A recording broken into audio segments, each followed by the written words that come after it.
Ya, sementara itu Kejaksaan Agung menetapkan 7 orang tersangka dalam kasus dugaan korupsi tata kelola minyak mentah dan produk kilang dalam PT Pertamina Persero, Subholding dan K3KS 2018-2023. Ya, pemirsa, penetapan tersangka dilakukan setelah penyidik Jampitsus memeriksa sedikitnya 96 saksi dan meminta keterangan 2 saksi ahli dalam perkara tersebut. Dari ke-7 tersangka, 4 diantaranya ini merupakan pegawai Pertamina, sementara 3 lainnya dari pihak swasta. Para tersangka akan ditahan selama 20 hari. Akibat tindak pidana korupsi ini, kerugian negara ditaksir mencapai 193,7 triliun rupiah.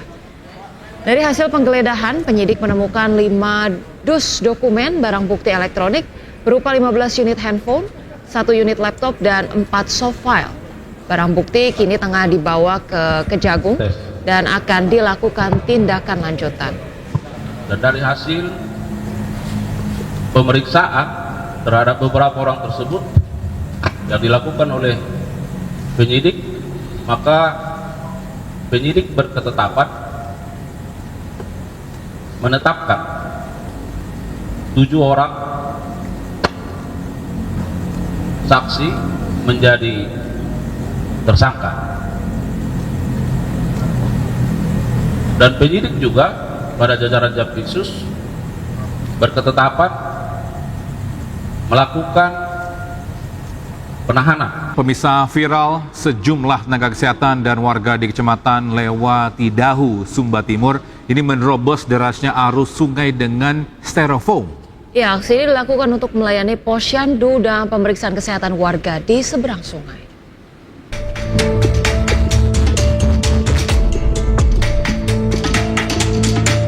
Viral di media sosial, sejumlah tenaga kesehatan dan warga berupaya menyeberangi sungai berarus deras di Desa Mundulambi, Kecamatan Lewatidahu, Sumba Timur, Nusa Tenggara Timur dengan styrofoam. Nakes perempuan duduk di atas rakit yang terbuat dari styrofoam bekas yang kemudian ditarik oleh warga dan nakes pria. Para nakes berjuang menyeberangi sungai untuk melayani posyandu dan pemeriksaan kesehatan warga di seberang sungai. Kadang para nakes terpaksa menyeberangi sungai dengan basah-basahan dan memikul peralatan medis di atas kepala. Situasi ini sudah terjadi sejak tahun 2012 silam, ketika di wilayah Kecamatan Lewatidahu dibangun puskesmas. Saat musim kemarau bisa diseberangi dengan motor untuk langgar ke sebelah. Tetapi pada musim hujan, kami kalau air tidak terlalu dalam, kami bisa langgar dengan jalan kaki, air sebatas dada atau sebatas leher. Sedangkan kalau airnya terlalu dalam, kami minta bantuan kepada masyarakat, salah satunya dengan bantuan rakit. Warga dan petugas kesehatan menaruh harapan agar situasi ini bisa berubah menjadi lebih baik. Dari Sumba Timur NTT, Dion Umbu Analodu, iNews melaporkan.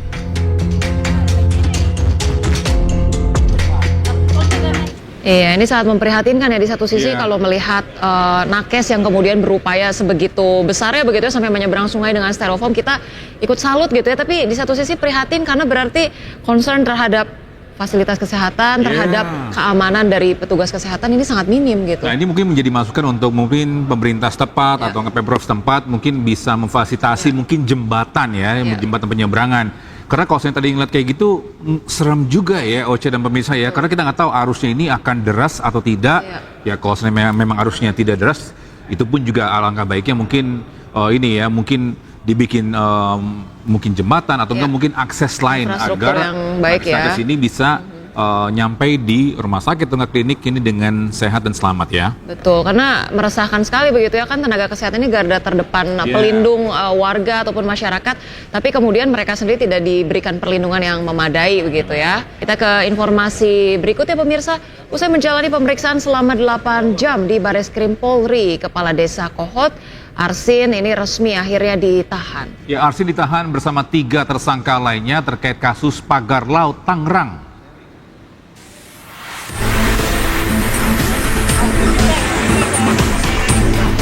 Kepala Desa Kohot Arsin tersangka kasus pemalsuan dokumen sertifikat pagar laut Tangerang tiba di gedung Bareskrim Polri Jakarta Selatan pada Senin siang. Didampingi kuasa hukumnya, Arsin hadir untuk memenuhi panggilan pemeriksaan pertama usai ditetapkan sebagai tersangka oleh penyidik Direktorat Tindak Pidana Umum Bareskrim Polri. Namun saat ditanya oleh awak media perihal kasus yang menjeratnya, Arsin bergeming dan tak memberikan komentar sepatah kata pun. Oke aja ya. Ya, bahwa hari ini kami hadir di sini menunjukkan kooperatif ya. Berarti kooperatif, kita ikuti aturan yang mekanisme yang ada. Sekira cukup ya. Usai pemeriksaan selama 8 jam dan digelar perkara internal, penyidik Bareskrim akhirnya menahan Kades Kohot.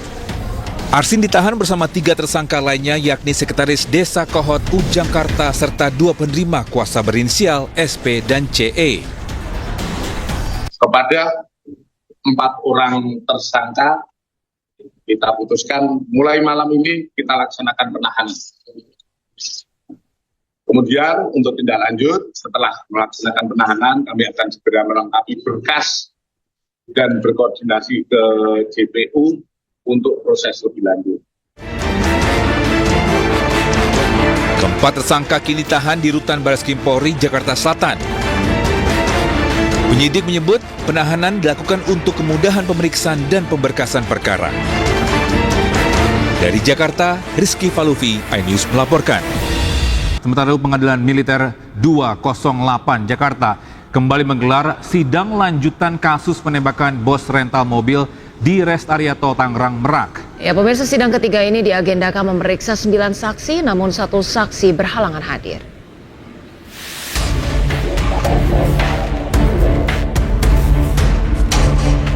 Sidang ketiga ini memeriksa 8 saksi, diantaranya dokter spesialis forensik, 3 anggota kepolisian Kasatreskrim Polresta Tangerang, 2 karyawan Indomaret, dan 2 satpam Rest Area kilometer 45. Dalam persidangan lanjutan ini terungkap bahwa saksi yang merupakan karyawan minimarket di lokasi kejadian sempat melihat korban yang merupakan bos rental masuk ke dalam toko setelah tertembak di bagian dada. Selain itu, saksi kepolisian yang dihadirkan oleh auditor, yaitu Kompol Arif Nazarudin Yusuf, menyebut bahwa pihaknya menemukan sebanyak 5 selongsong peluru di lokasi penembakan. Setelah dilakukan pemeriksaan tadi pagi, yaitu saksi 9, yaitu Dr. Betty Adayat, kemudian dilanjutkan pemeriksaan barang bukti berupa surat, yaitu visum, yang telah kita saksikan bersama-sama lagi, yaitu mengenai kematian korban. Kemudian sidang sampai hari ini saksi yang telah diperiksa adalah sebanyak 16 saksi. Rencananya sidang akan dilanjutkan Kamis 27 Februari 2025 dengan agenda pemeriksaan saksi tambahan oleh auditor militer serta saksi atas nama Ningsih yang berhalangan hadir pada sidang ketiga.